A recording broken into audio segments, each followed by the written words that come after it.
Hello friends, बहुत बहुत स्वागत है आपका अपने ही YouTube channel Guruji for high school में। आज का ये वीडियो मैं आपके सम्मुख लाया हूँ एंगुलर डिस्टेंस पे। अब खैर जो अभी 10th क्लास के बच्चे हैं उनको अभी समझ में नहीं आ रहा होगा कि एंगुलर डिस्टेंस क्या होता है, यानी कि कोणीय दूरी क्या होती है। खैर चलो वो तो मैं आपको क्लियर कर दूंगा, लेकिन मैं सिर्फ इतना बोलना चाहता हूं कि आज का जो ये प्रश्न है, ये प्रश्न आपके लिए बहुत ही इंपॉर्टेंट है। Important in the sense knowledge point of view से, कि आप आज की इस वीडियो से कुछ ना कुछ एक नई चीज़ सीख के जाएंगे। तो चलिए ज़्यादा देर न करके पहले हम सवाल को पढ़ लेते हैं, देखते हैं कि सवाल में ऐसा क्या है और उसमें हमको निकालना क्या है। तो ठीक है, तो चलिए बोर्ड की तरफ। फ्रेंड्स एंड स्टूडेंट्स, ये रहा सवाल आपके सामने। आप थोड़ा इसको गौर से पढ़िएगा सवाल को। सवाल में लिखा हुआ है कि एक पहिया 1 मिनट में 3000 चक्कर लगाता है, तो बताइए 1 सेकेंड में वह कितना अंश घूमेगा। सवाल थोड़ा सा टिपिकल है, टफ नहीं है, टिपिकल है। कैसा है टिपिकल? ये मतलब टिपिकल मीन थोड़ा सा घुमावदार है। घुमावदार कहने का मीनिंग है कि दिया कुछ और है, पूछ कुछ और रहा है, तो थोड़ा सा इसमें दिमाग चकरा जाता है कि ये क्या है। विशेषकर जो अभी हाई स्कूल के स्टूडेंट्स या 9th के स्टूडेंट हैं, उनको इसमें थोड़ा दिक्कत आ रही होगी ये सवाल क्या पूछा गया है। तो मैंने इसलिए आपको पहले बोल दिया कि इस सवाल में आप कुछ एक नया कोई नई चीज सीख के जाने वाले हैं, तो इसलिए गौर से वीडियो को आप ध्यान से देखिए और ध्यान से सुनिएगा। कह रहा है कि पहिया 1 मिनट में 3000 चक्कर लगाता है, तो बताइए 1 सेकंड में कितने अंश घूमेगा, यानी वो कितने अंश का कोण बनाएगा। इसको अगर मैं साइंटिफिक लैंग्वेज में यानी कि साइंस की भाषा में, फिजिक्स की भाषा में बोलूं, तो फिजिक्स में यही सवाल आपका बन जाएगा कि बताइए वो 1 सेकंड में कितना कोणीय दूरी तय करेगा। इसी को कोणीय दूरी यानी कि एंगुलर डिस्टेंस कहते हैं। जैसे मैंने आपको पहले बोला था, जो 11th या 12th में जो बच्चे पढ़ रहे हैं उनको अच्छी तरह से पता होगा कि कोणीय दूरी क्या होती है, एंगुलर डिस्टेंस क्या होता है। इसके अलावा एंगुलर वेलोसिटी भी होती है, एंगुलर स्पीड भी होती है, वो तो खैर बात की चीजें हैं। तो भाई यही चीज आपको यहाँ पर विशेष यह है कि दिया कुछ और गया, निकालना कुछ और है।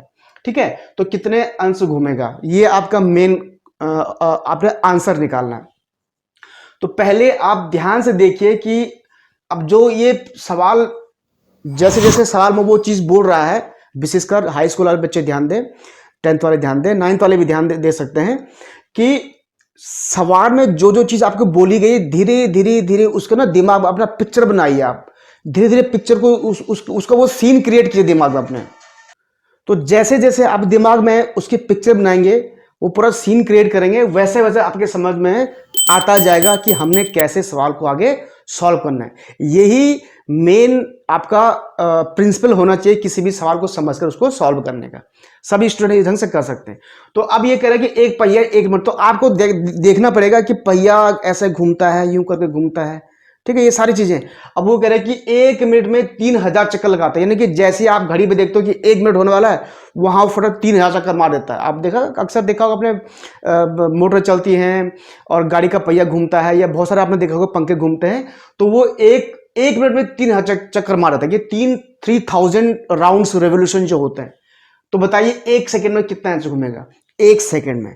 तो यही मेन चक्कर है, यानी कि अब देखो आप यहां पर दिया गया 1 मिनट में कितना चक्कर काट, तो आप जानते हैं कि 1 मिनट बहुत छोटा सवाल है कि इंपॉर्टेंट है नॉलेज पॉइंट ऑफ व्यू से। 1 मिनट यानी कि 60 सेकंड में, ये आपको पता होना चाहिए, क्योंकि आपको पता है कि 60 सेकंड बराबर 1 मिनट होता है। तो क्योंकि सेकंड क्यों लिए मैंने, क्योंकि आपको पूछा कि 1 सेकंड में कितना घूमेगा, तो सेकंड इसलिए लेना पड़ा यहां पर। तो 1 मिनट की 60 सेकंड में लगाए चक्कर, लगाए गए चक्कर, लगाए गए चक्कर, ये आपके बराबर है 3000। ये 3000 चक्कर है 60 सेकंड में।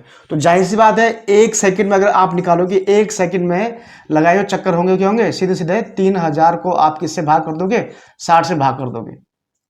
ठीक है, तो 6 पंजे 30, तो ये आपको टोटल आ गया 50 चक्कर। तो 1 सेकंड में लगाइए 50 चक्कर।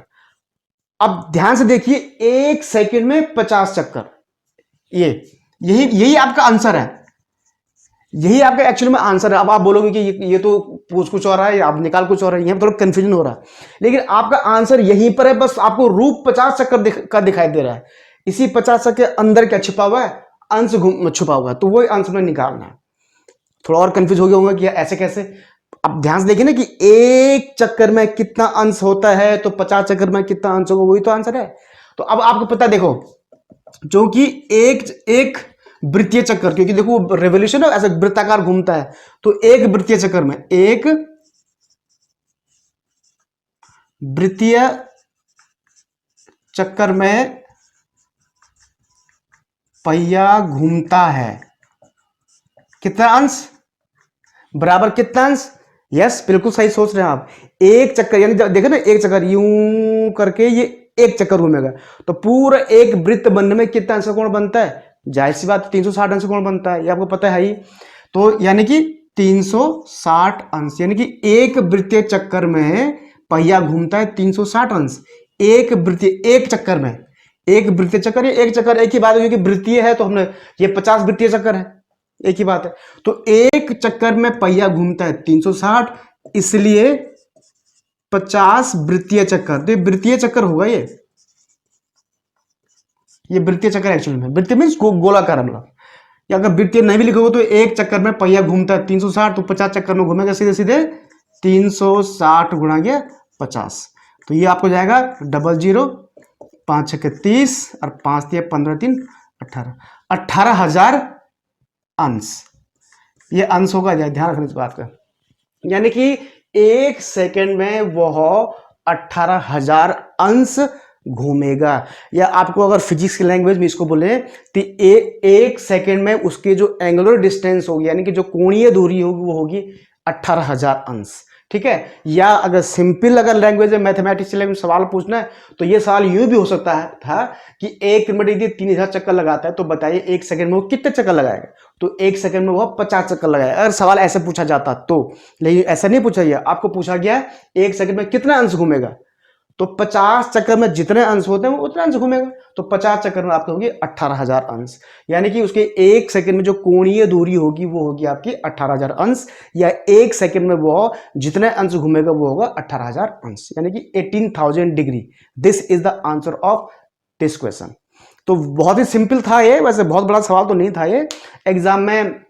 खैर बच्चे इतना इंपॉर्टेंट नहीं एग्जाम पॉइंट ऑफ व्यू से, लेकिन आपके नॉलेज पॉइंट ऑफ व्यू से वेरी इंपॉर्टेंट, और yes competitive exam point of view से वेरी वेरी इंपॉर्टेंट। जो बच्चे अभी 10th में हैं या किसी चीज़ की तैयारी कर रहे हैं, चाहे एनडीए की तैयारी कर रहे हैं, किसी पॉलिटेक्निक या किसी और अदर्स कॉम्पिटिटिव एग्जाम की तैयारी कर रहे हैं, उस पॉइंट ऑफ व्यू से ये this is very very important question.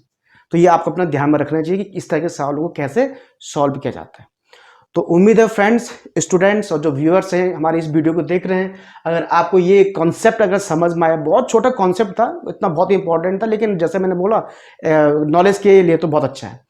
अगर आपको ये पसंद आया तो प्लीज़ इस वीडियो को लाइक ज़रूर कर दीजिएगा, अपने फ्रेंड्स के साथ इंस्टाग्राम व्हाट्सअप वगैरह जहाँ भी आपको शेयर कर सकते हैं वहाँ इसको शेयर जरूर कर दीजिएगा। और जो दोस्त, जो फ्रेंड्स, जो स्टूडेंट्स इस चैनल पर नए हैं वो प्लीज़ चैनल को जरूर सब्सक्राइब कर दीजिएगा, ताकि उन तक हमारी वीडियोस की अपडेट या जब हम वीडियो बनाएंगे उन तक वो वीडियोस पहुंचती रहे। और सब्सक्राइब करने के बाद बेल आइकन को ऑल पे जरूर क्लिक कर दीजिएगा, जैसे कि आपके सामने ये रेड सर्कल में हुआ पड़ा है, ऐसे आप कीजिएगा ताकि हमारी वीडियो आप तक हमेशा पहुंचती रहे। तो बहुत जल्द आऊँगा एक नए वीडियो में, एक नए क्वेश्चन के साथ, एक नए ज्ञान के साथ। इसी बीच यदि किसी स्टूडेंट को कोई क्वेश्चन पूछना है तो मुझे कमेंट बॉक्स में कर सकता है, और चाहे तो मुझे डायरेक्टली व्हाट्सएप पे कर सकता है। तो अब मुझे अनुमति दीजिए, जल्दी आऊँगा एक नए वीडियो में, एक नए क्वेश्चन के साथ और एक नए ज्ञान के साथ। तब तक अपना ख्याल रखिएगा। धन्यवाद।